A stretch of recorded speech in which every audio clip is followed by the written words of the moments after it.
From Fairgrounds to Sheffield, today's guest founded a national archive whilst writing her PhD, and in 2007 became the first person in any British university to hold a chair in early film and popular entertainment.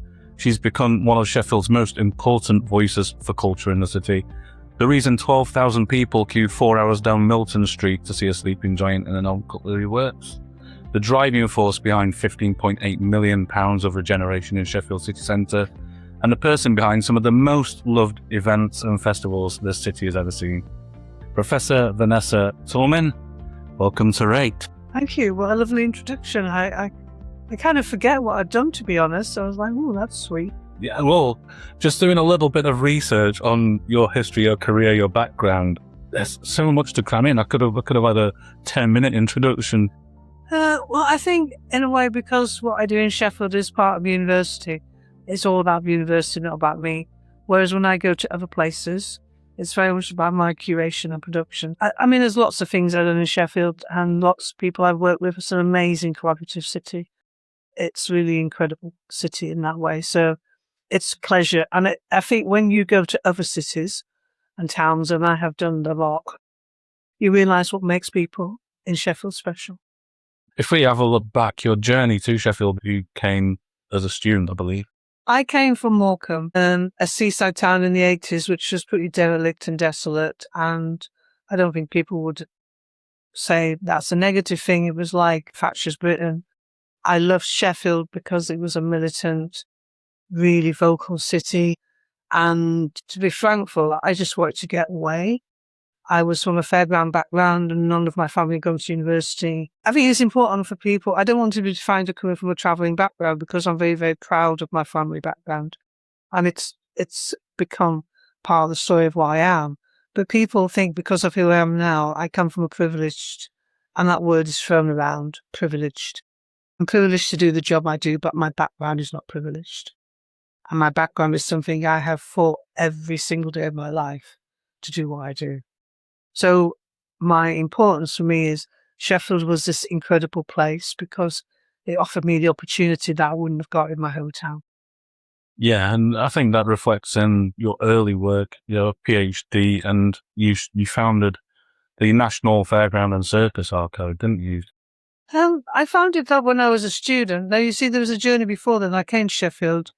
I did archaeology and it was great. It was rock and roll. You know, archaeologists were the rock and roll before the art students. So we played hard, we worked hard and we achieved great things. But I loved it, you know, spending 6 weeks in Ireland or 6 weeks in France or going to different places. So, I mean, you know, my idea of going on vacation or going on holiday in a tent is just anathema because I spent so many years in a tent digging and it's not comfortable. So, archaeology, then I came back to Sheffield and then various things, you know, probably not. I was a wild party girl, that's all I was saying. And part of that early rave culture, part of that dancing in the fields in the middle of nowhere, following a signal. Some great stories and Glastonbury, all those early festivals. Festival culture is very much now homogenized and part of that whole kind of corporate ticket buy.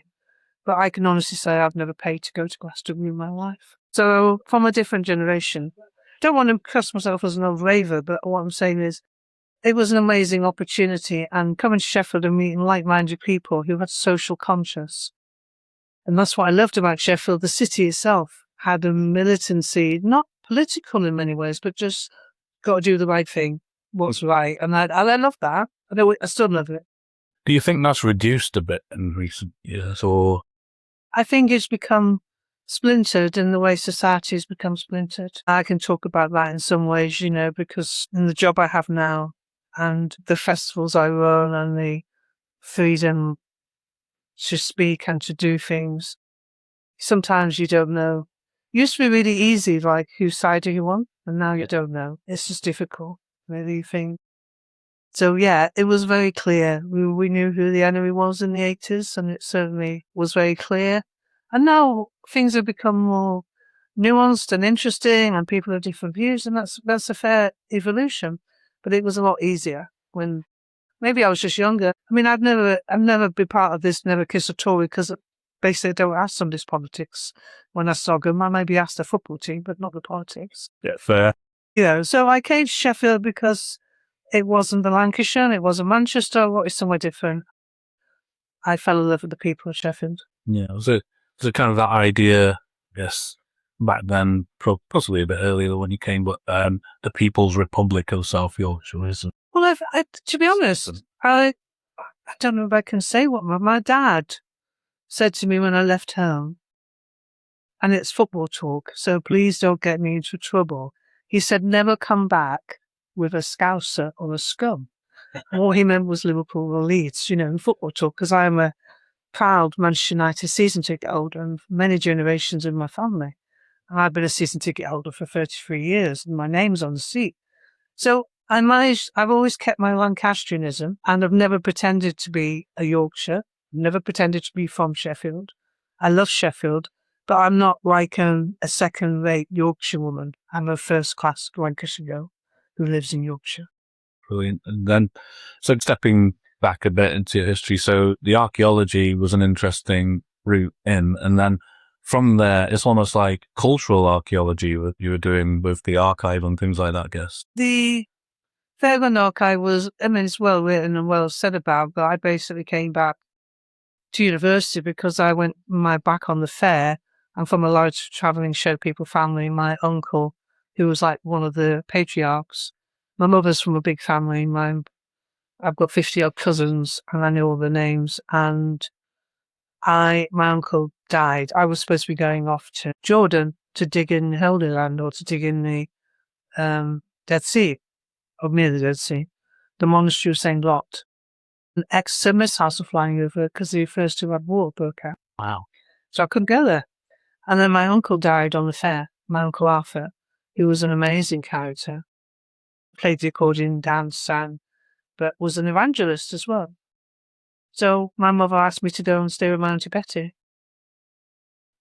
Because I was the single spinster girl in the family, in my 20s, I went and actually realised within a few months I had this amazing family history, which in a way I tried to kind of hide, because I so desperately wanted to middle class.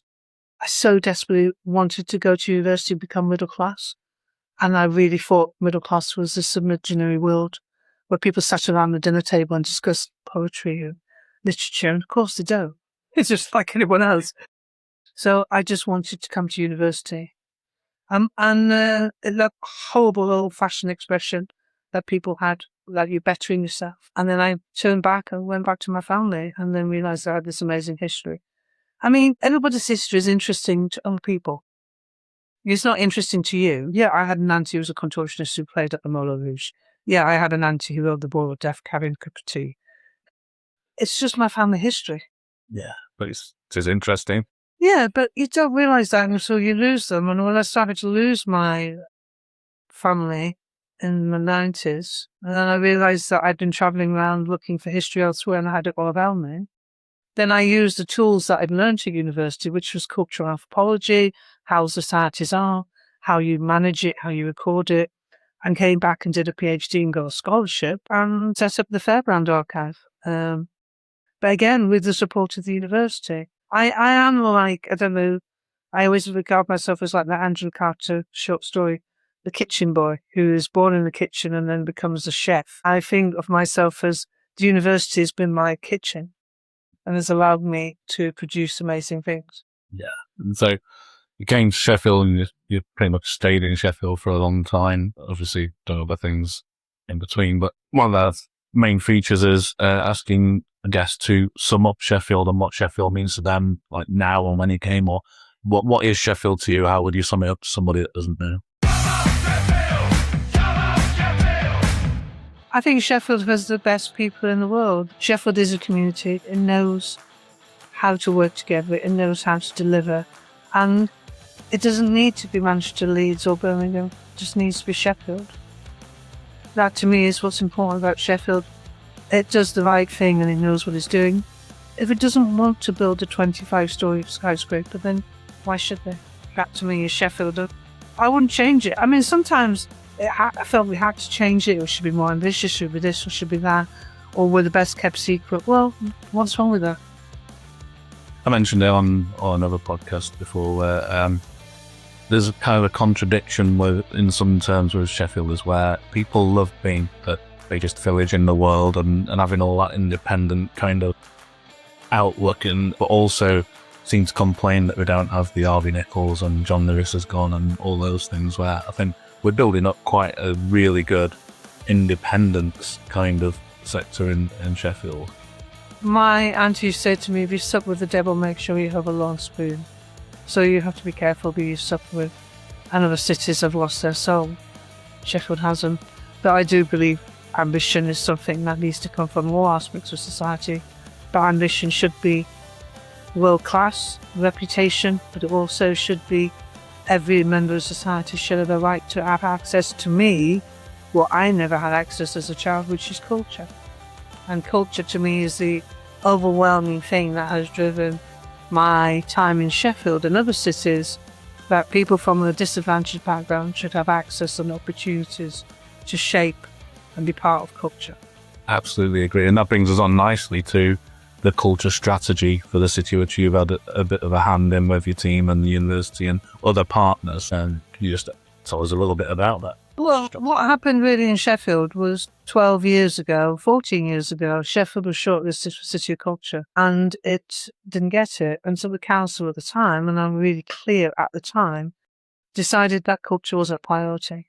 So for 12 years, the amazing organisations in the city, like the theatres, the Sheffield museums, all of the different organisations, small, medium, large, Yorkshire Art Space, Side Gallery, to name a few, and the university and obviously Hallam, got together and filled the gap so that there was a bridge between what we have now, which is a council which is committed to culture, which has a culture officer and culture team, but there wasn't any. They got rid of it all and had people so we were just basically always keeping it warm and making sure.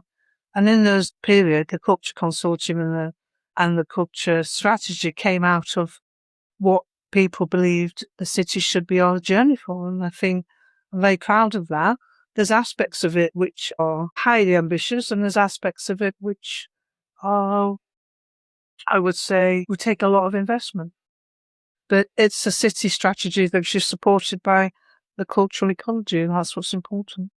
It's so important that, and good that you do say that it was the council and the leadership at the time that has invested in culture. Have you seen that swing back where the leadership of the city now has more interest in culture and tries to draw that investment? Absolutely. And I think a lot of that changed under Kate Joseph, and I think the people in the council have seen that culture is a well-being, culture is economic, culture is good, culture brings visitors, and whatever matrix you use or whatever KPI you use, ultimately it is something that makes you a major city and makes you a great part of society. So to me, the loss of funding that local governments got from 2010 under Cameron the cuts we're still seeing the repercussions now.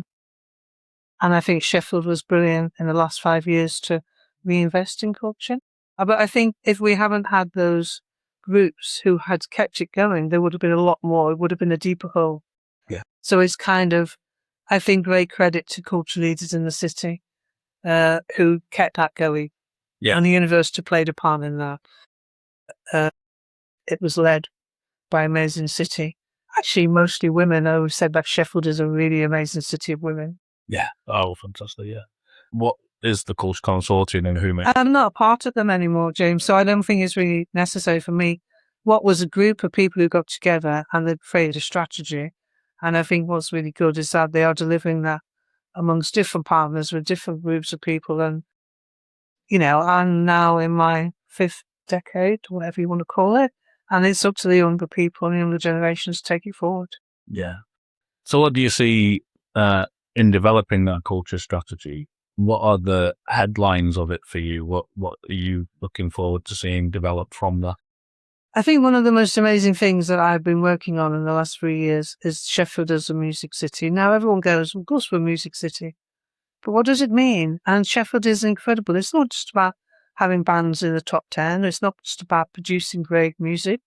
It's about recording music. It's about having the technical skills. It's about having the amazing sound engineers. It's about how many recording studios we have in Sheffield.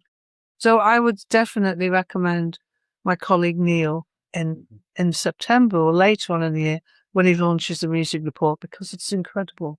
I don't want to steal his thunder. What I say about Sheffield, and people laugh about it, so we've done a number of reports, and I think the university's role has been to demonstrate Sheffield's uniqueness and to provide the evidence on a national scale.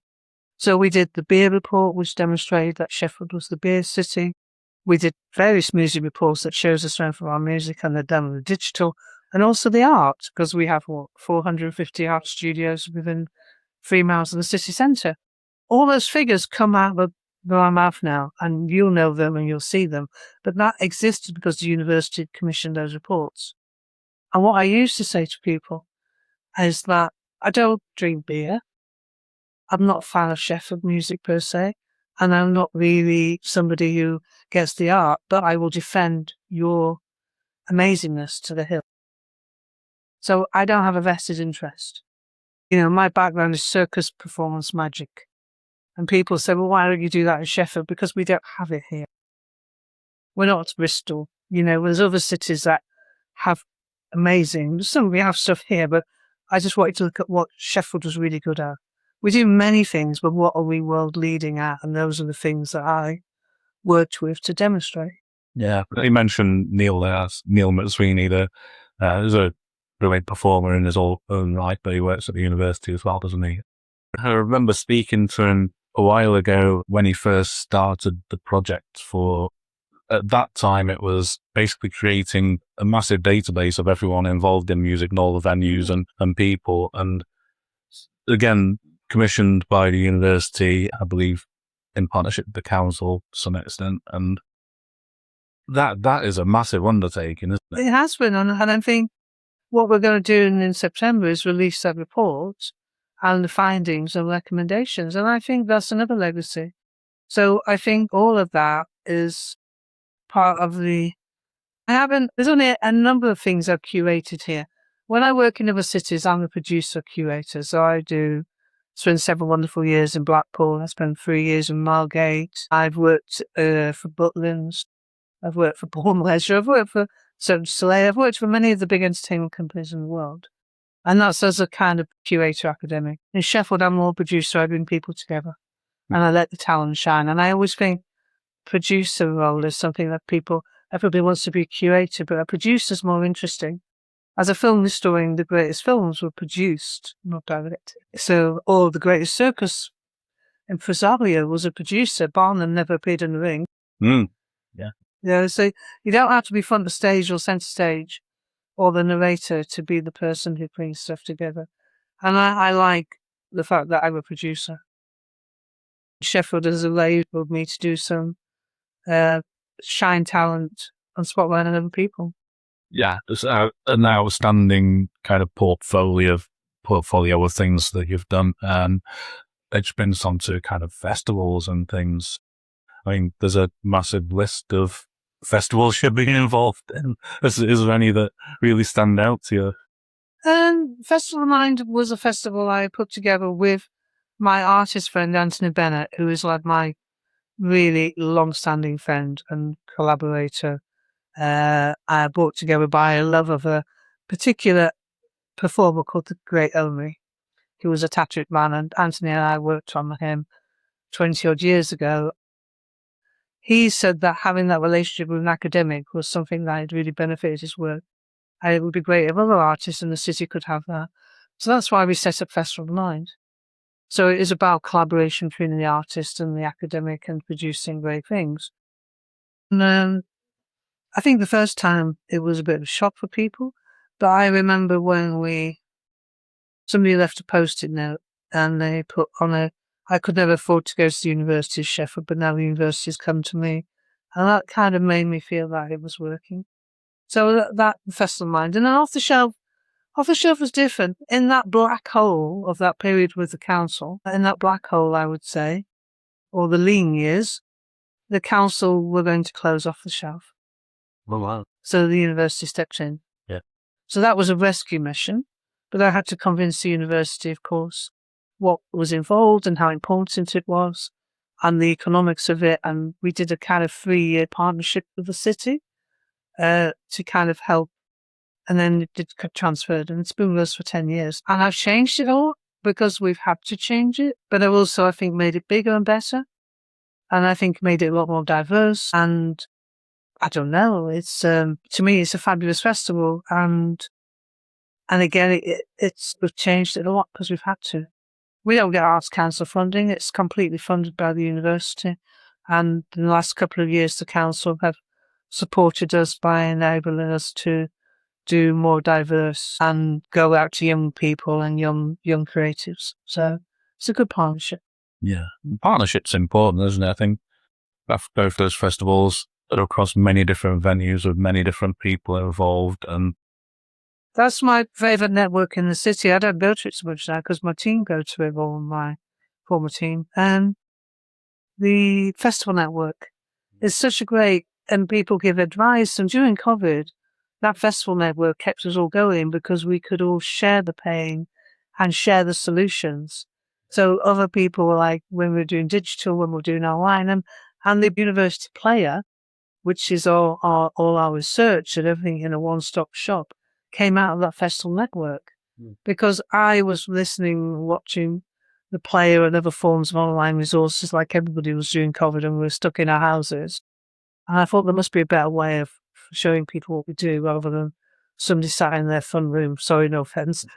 Fun of an unmade bed. You know, those early days of comedy. Out of the festival network, I got the contacts for people in the city who were digital, who were podcasters, you know, and that was 6 years ago.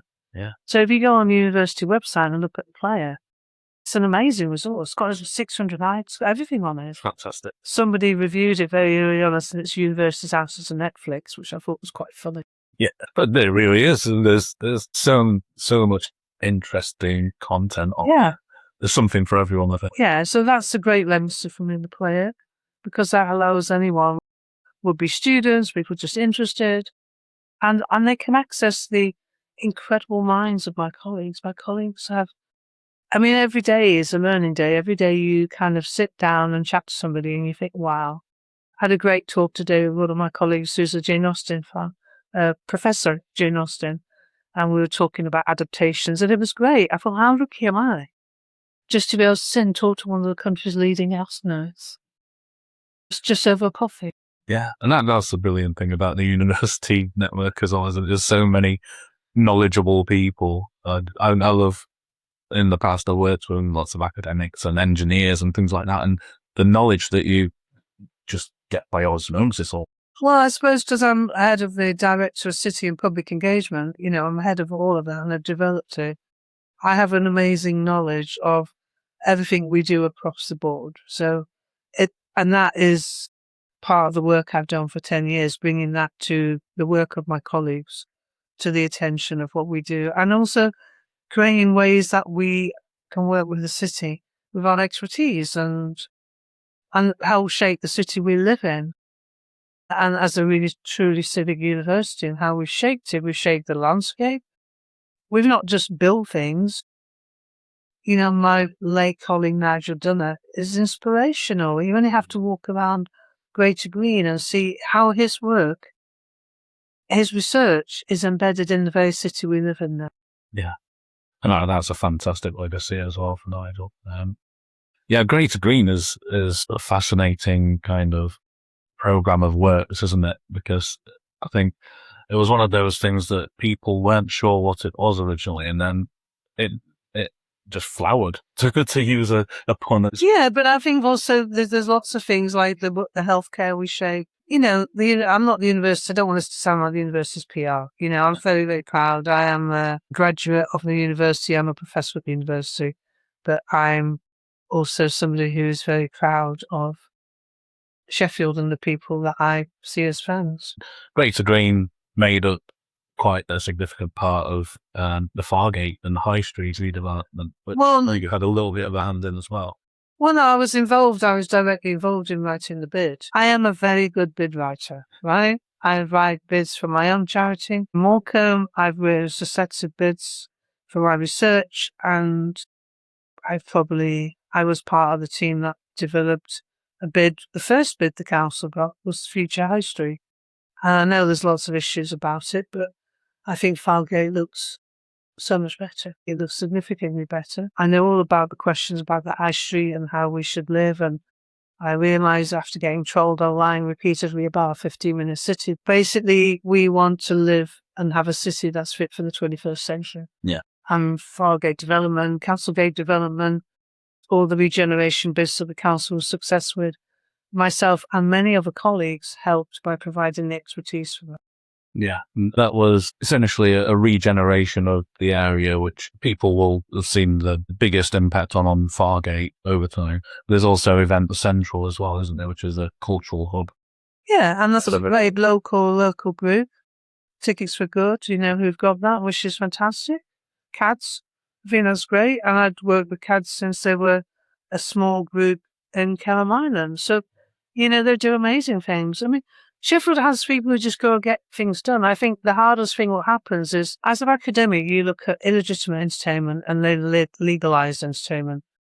And I think that transition from becoming up and coming and innovative and then becoming established is sometimes what people all over the country, but not necessarily Sheffield, you don't necessarily want to do that. Yeah, absolutely.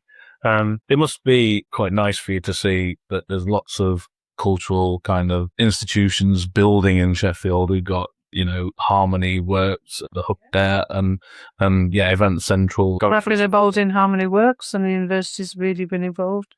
My colleague Caroline Butterworth from LiveWorks have shaped it. Emily used to be at the university. I think that's what I'm saying, but I could name 100 colleagues who just roll their cuffs and get stuff done. Yeah. And that's what the university is really good at. But, I kind of look forward to, but it can be quite well encompassing. It means that you can't go out without people pitching to you. It means you can't just switch off. You can't, sometimes you just want to talk about yourself and what you're doing, and you don't often get the opportunity. Yeah. That's very true. I think I met you many years ago. Was that rude to you? I'm sorry if I was. No, absolutely not. I can't even remember what it was for, but I think Scott and Nadella Plug were involved at the time, whatever it was. I remember lots of people coming up to you and you seem to be the magnet for people of just coming up and saying, what about this? What about this? Is that kind of how your life's gone through this? Yeah, it has. I think it's a case of you can be accessible, whether it's the university, whether it's me, or whether it's just my knowledge. Sometimes I don't know, quite often. But yeah, Adele and Scott and two other amazing creative people who did much for the city. They're fantastic what they did with Plug, and definitely. And, my lovely, wonderful friend Heather, who was a Dotfest. Amazing people that put a lot into Sheffield, but I think Sheffield forgets them.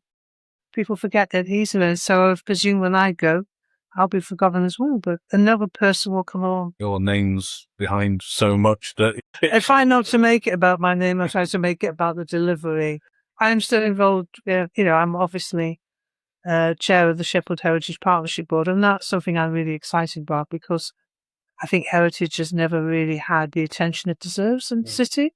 So maybe how I brought culture together, bringing heritage, because ultimately I'm a historian, and that's why I feel I have a lot to give and knowledge to give.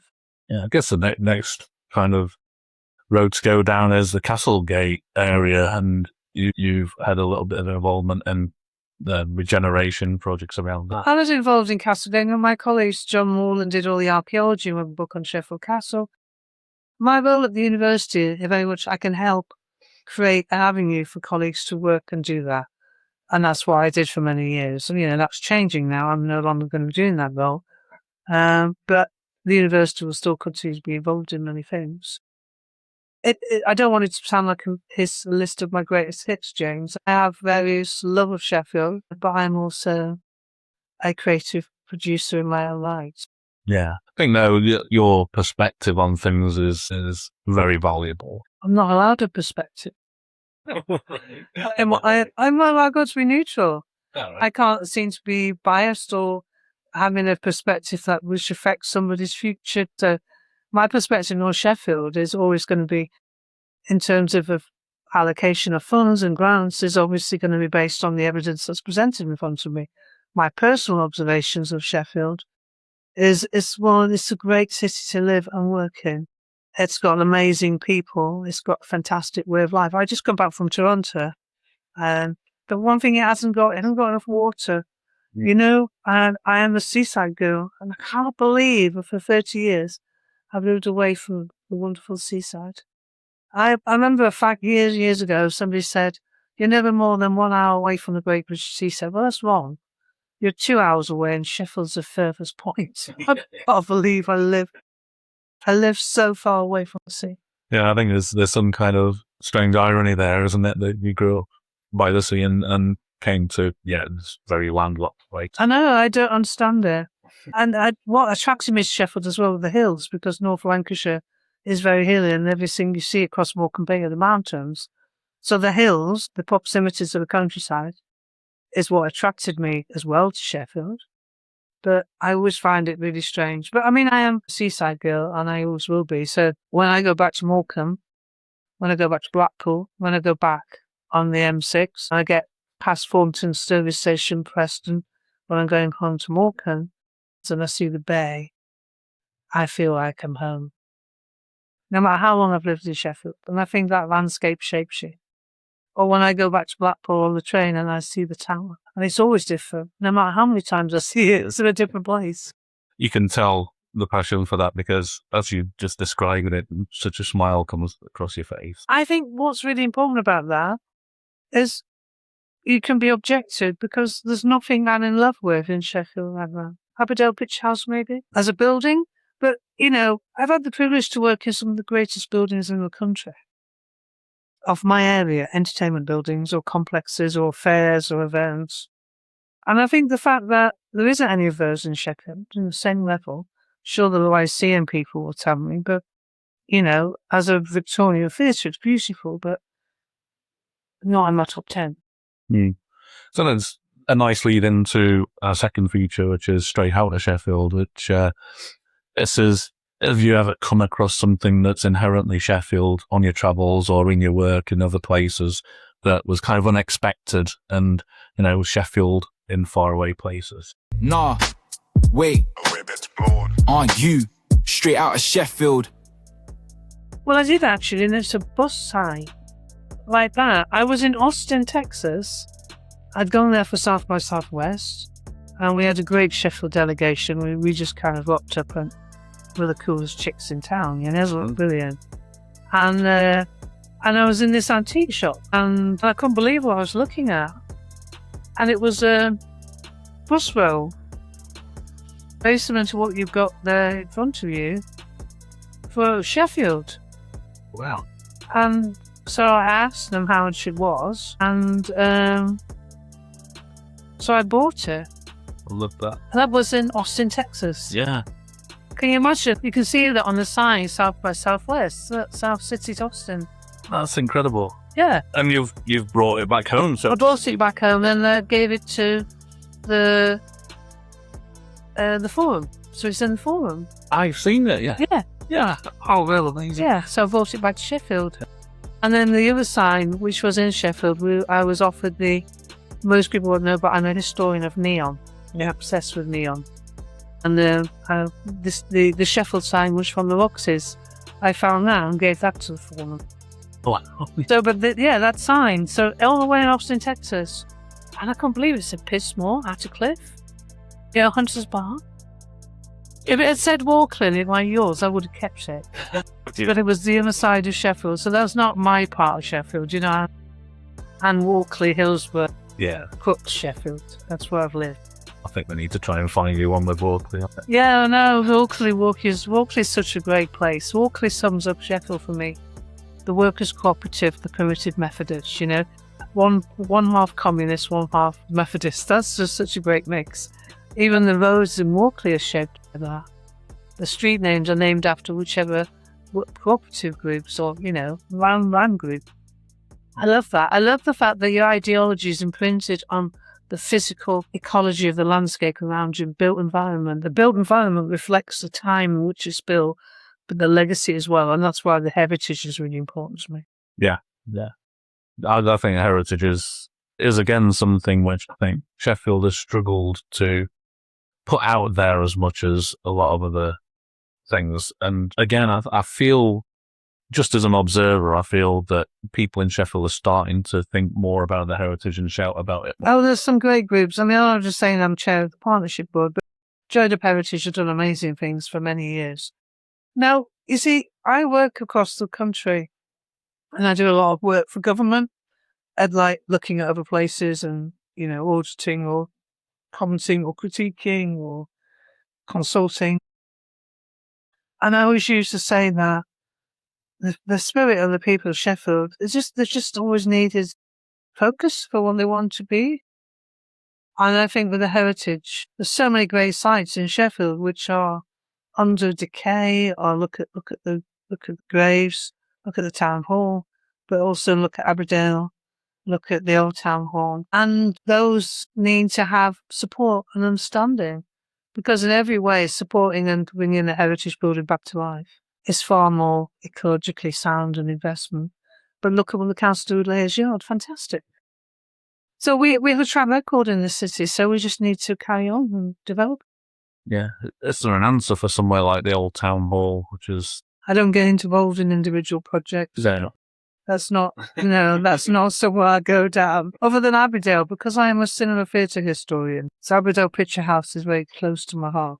Okay, so we'll tie that together then with, you've got your charity work in Morecambe, and, it's very similar, I'm guessing, as an observer again, that it's very similar to the help that you're giving to the Abbeydale Picture House. Well, no, because the Abbeydale Picture House is different. It's the building I'm helping on, but Abbeydale Picture House is owned by a private company now. And then, so I'm a charity, and for people who don't know, I'm the chair of Morecambe Community Gardens Preservation Trust, which is a British shortlisted theatre on Morecambe Promenade. And the back of that theatre used to be my family fairground. So as a child, the first theatre I went into was Morecambe Community Gardens. The first panto I saw, everything I saw was in Morecambe Community Gardens theatre. So it's kind of like the theatre that imprinted itself on that baby brain of mine. So Abbeydale Picture, so I'm the chair of that. I've been the chair of the charity for that for 6 years, and I've raised 5.5 million for the building. And I can say I raised that because I wrote the bids. I'm still batting the bids. And I have an amazing board of trustees, and we've won lots of awards, and that is also my research. I am embedding my research about the history of entertainment back into the building that I was born in. Abbeydale Picture House is a fantastic cinema theatre. It's great too. It's a very different thing. It's a wonderful theatre. It's a wonderful cinema. It was a wonderful cinema. But it's owned by a private developer now. So you can tell them what the history and what's important and how to get the plaster done. But the future of the cinema or the future of the building belongs to the developer, which is Tree North. And I know they really want to do it. They've done amazing, $500,000 on the ballroom, and they want to do the picture house next. But they're not eligible for funding. The way the funding works in this country, which is quite strange in a way, private developers can't get access to funding for heritage buildings, but charities can get access for heritage buildings, but they don't have the business knowledge sometimes to run. Yeah. I think earlier you said that you're a great bid writer, and I think that's a really important skill. I've worked in charity before, and it's a really important skill for those people that can do the bid writing. I don't hide myself out there. I only do it for things I believe. Yeah, absolutely.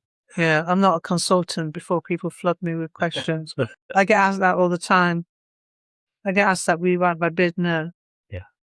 But yeah, the point I was going on to is I think it's great that someone like True North has engaged someone like you to help them understand what that building is and its history and its value.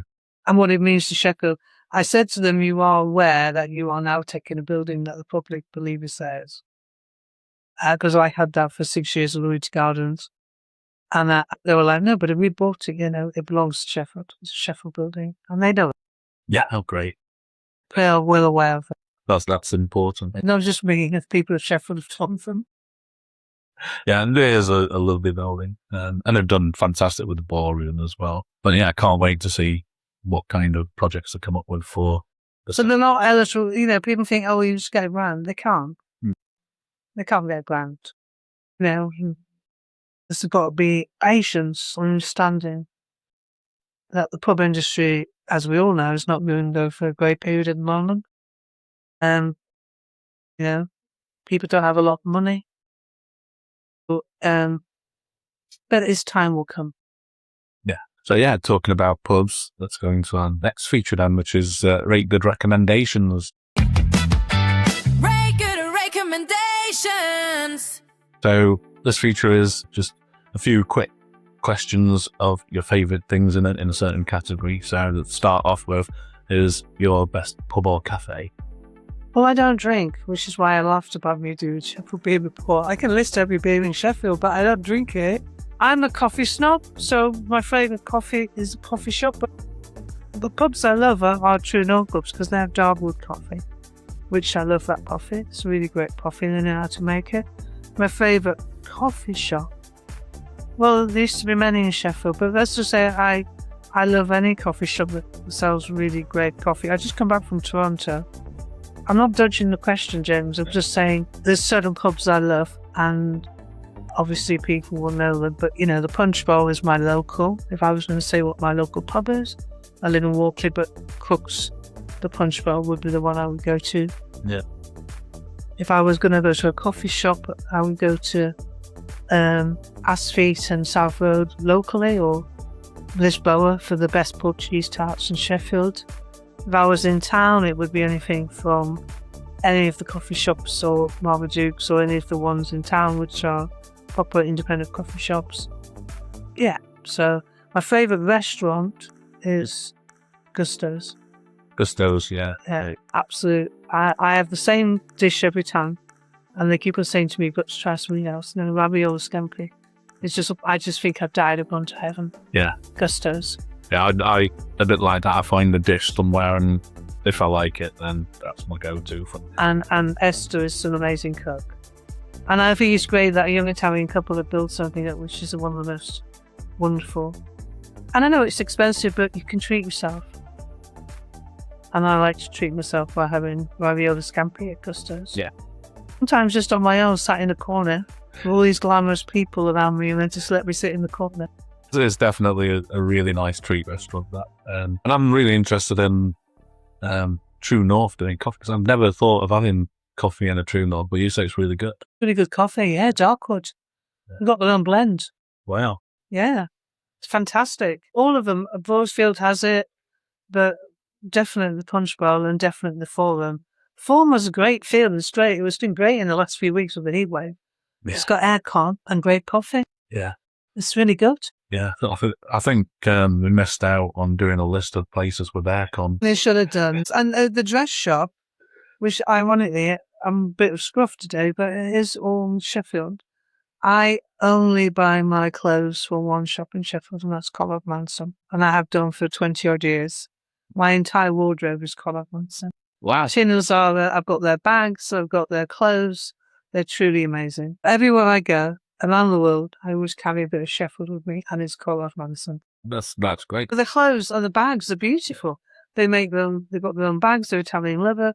The clothes, this is one of their t-shirts, window dressing for the soul. They are great labels, fantastic jewellery, amazingly talented people, and just again, really wonderful people. Really lovely, lovely people. And, I have literally all my wardrobe, majority of my wardrobe is Collard Manson.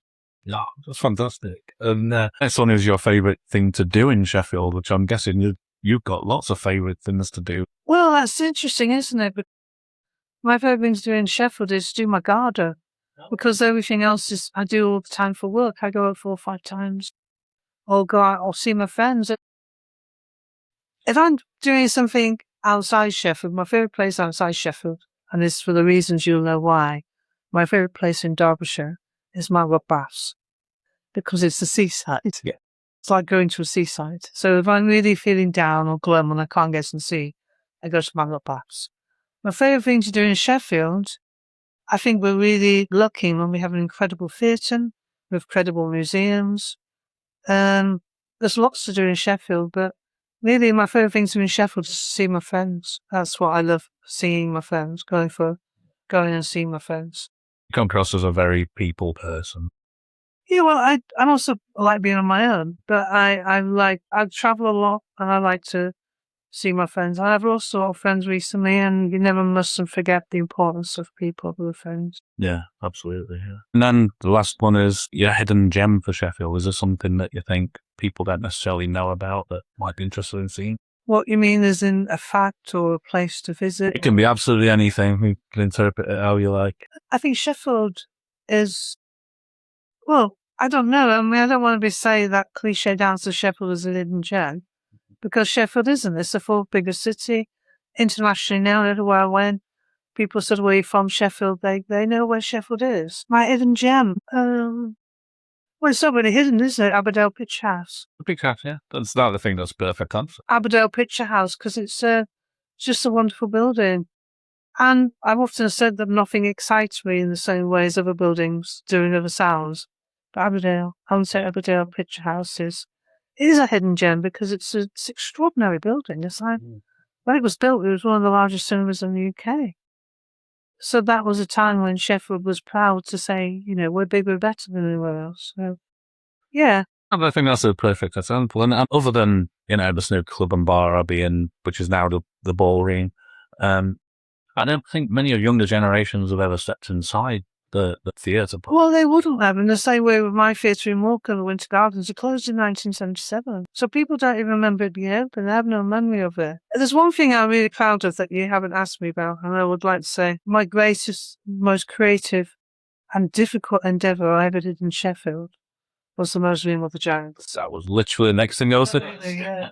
Yeah, brilliant. So yeah, that brought me on to the Mausoleum of the Giants, which, attracted, was it 14,000 people? 14,000 people. We couldn't get any more then. Sheffield's become quite a street art city, almost off the back of that as a thing. Which, popularity of that was phenomenal for those few days.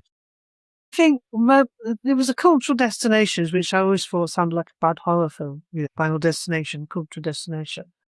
It was a fund that we got that I wrote with my colleagues in the university. And it was like 3 things. And the first one was Mark Fell, where we had this incredible event in the graveyard.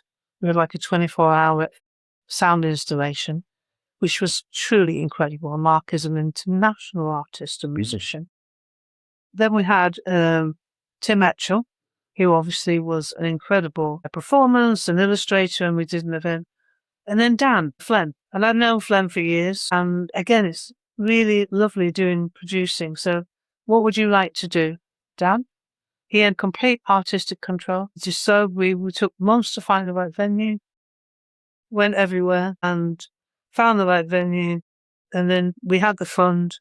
And then what he did, and he basically lived in there for 3 months, more or less, backwards and forwards, but keeping it a secret. And then the success of it. And then what I loved about it was the creative genius of Flem, of building it. And every time I went down there was keeping it secret. Only 5 people knew the location. And then building this infrastructure. And my colleague, Vanessa Toulmin, who was production manager, did an incredible job of bringing all these volunteers.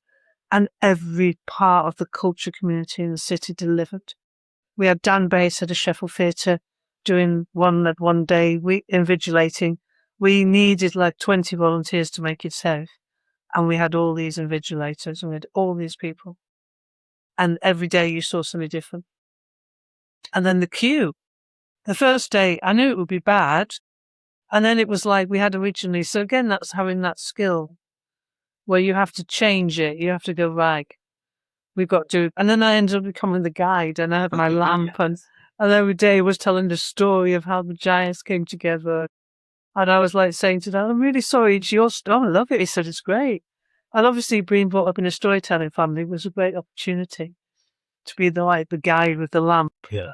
And, tell the story of these giants. And it was just fantastic. And it was just so Sheffield. So organic, but so amazing.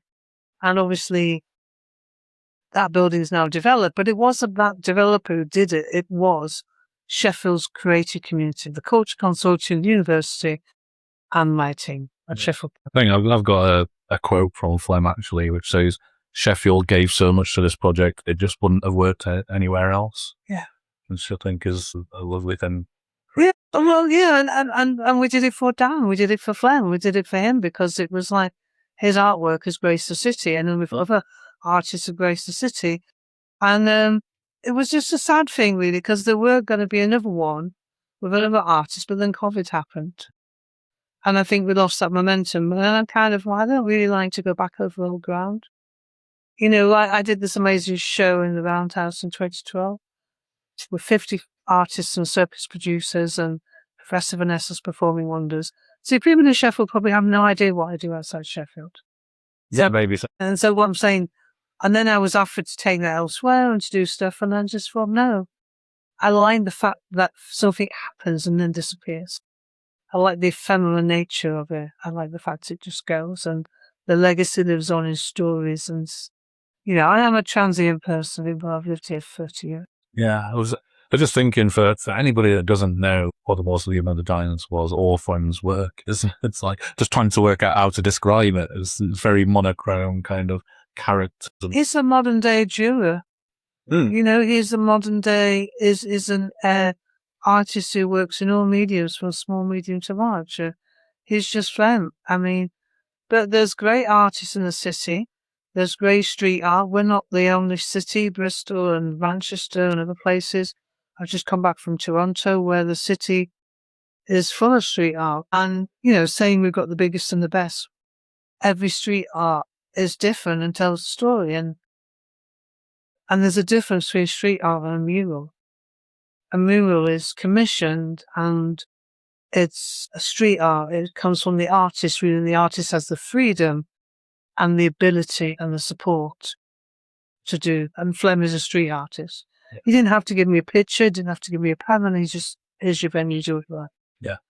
And then the fantastic thing about that was, I think some people around Sheffield will be familiar with some of his works, which on old buildings or sides of buildings, and he basically brought it all to life, didn't he, in 3D and this huge space in the art. It was a resting place for the giants and in the Mausoleum, and it was literally what it was. And I told the story, but really great. We had young kids come. We had a couple of colleges. So in the week, on the 2 days that were closed to the public, we allowed schools and colleges to come. And we had a lot of plaster left after, because we didn't know how much plaster piles and papier-mâché that was going to be used. Not to give away what they were made of, for them. Actually, that's what they were made of, and Sheffield newspapers. And we gave them to this local college. And Flem was really keen on that because he wanted young people to have an art. And we all got a head. All but one of the heads of the production team. So I've got a Flem head in my front room. I was wondering what happens. Well, most of them went to skate park. A load went to Sheffield Museum, so they did another exhibition with this stuff. Myself and some of the production team who volunteered, we got ahead. So we all have a little bit of Flem. But I mean, I've got a lot of Flem's works anyway.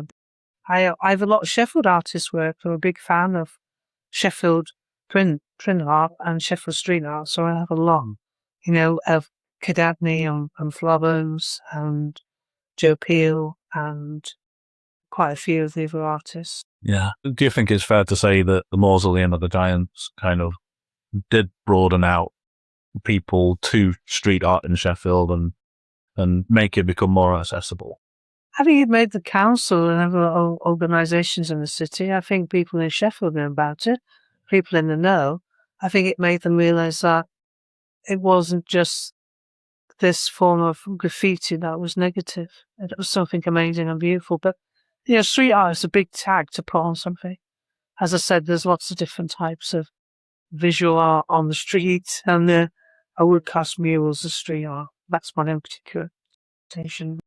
Fine, yeah. From my perspective, I think it has opened up people's eyes to visual identity. I think it really made people understand. There was lots of people who came because it was on telly. There was lots of people who came because it was a queue. We have Flem fans from all over the world. There's ladies from Bologna came who just turned up. They'd flown in from Bologna.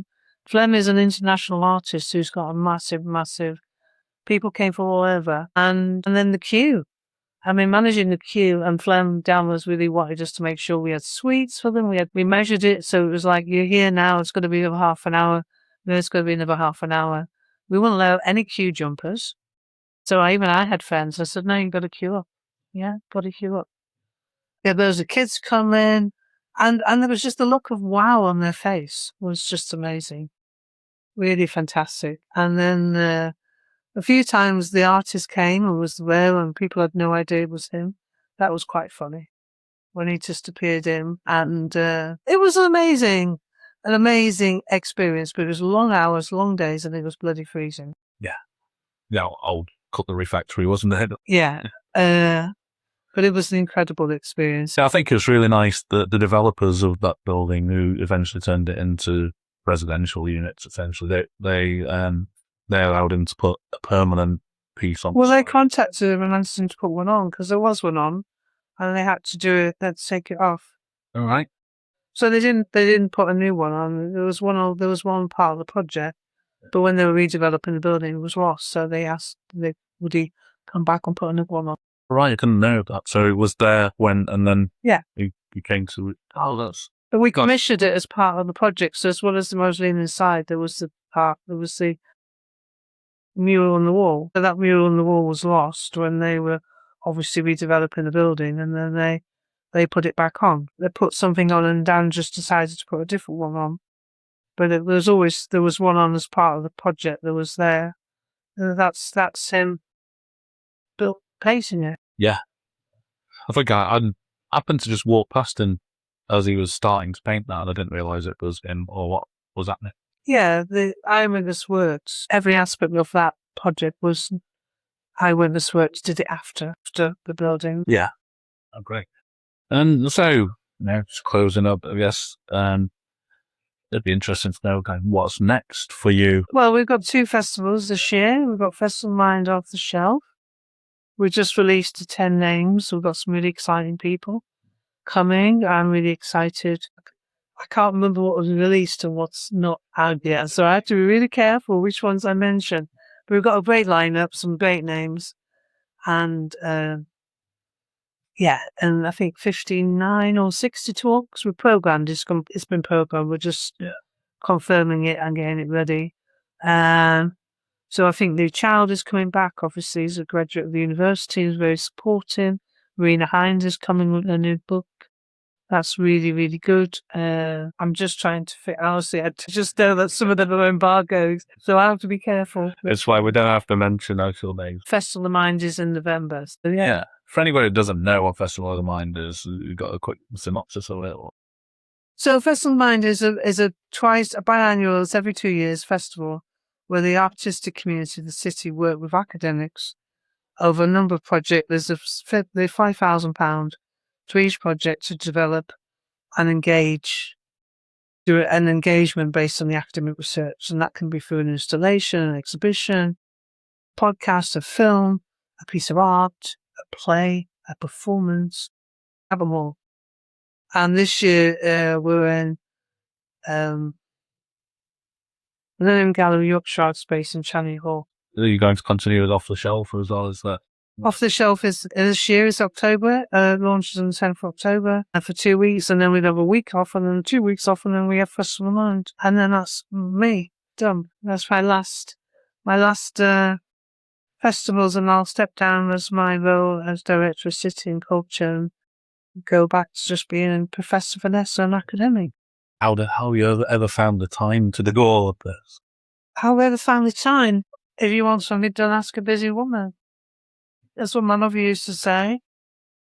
I think years and years ago when I had students, I used to say, you live to work or work to live. I live to work, and I love doing things that are creative and make a difference to people. And I find time because it's important to me in my life. People have priorities to make, and different aspects of your life become more important and more crucial and more critical. Now I want to find time to do what I want to do. And what is that? I get to leave and I can write, and I can write the synopsis of my 30 years, 25 years work as an academic. Amazing. That's going to be an interesting story. So there is not a personal story. Everyone keeps on asking me to write my personal life story. All right. No, this is going to be a book on the history of entertainment through my eyes, and that'll be interesting. But before then, I'm still being part of Sheffield, and I still live in Sheffield, but I think it's important that the next generation come forward and carry on the mantle. Yeah. And what a mantle you've left for them to take on. It's very nice of you, but, I'm not used to kind of fluffing me, so, Well, that brings me on to my last statement, which is the statement rather than the question. It is very much, I know that you're very much about giving everybody credit and all the people that are involved in all these things. It's not just you, there's lots of people, but I think your skills and ability in bringing those people and networking those people together as an absolutely essential, has always had an absolutely essential role. So I think, I don't speak on behalf of everybody in Sheffield, but from my point of view and from, I bet, most of Sheffield, it's a big thank you for the work you've done over the years and what you've done for the city. That's really sweet. I feel quite emotional now for a cynical northerner. No, thank you. I love Sheffield. I'll always continue to love Sheffield. And I never wanted to feel that I've been an obstacle. I just want to feel that I've been an enabler. Absolutely. An enabler for the city to show its real potential. Really. And the credit I feel is walking down the street and seeing a phlegm or watching young people develop over the last 20 years and they're still here. So thank you.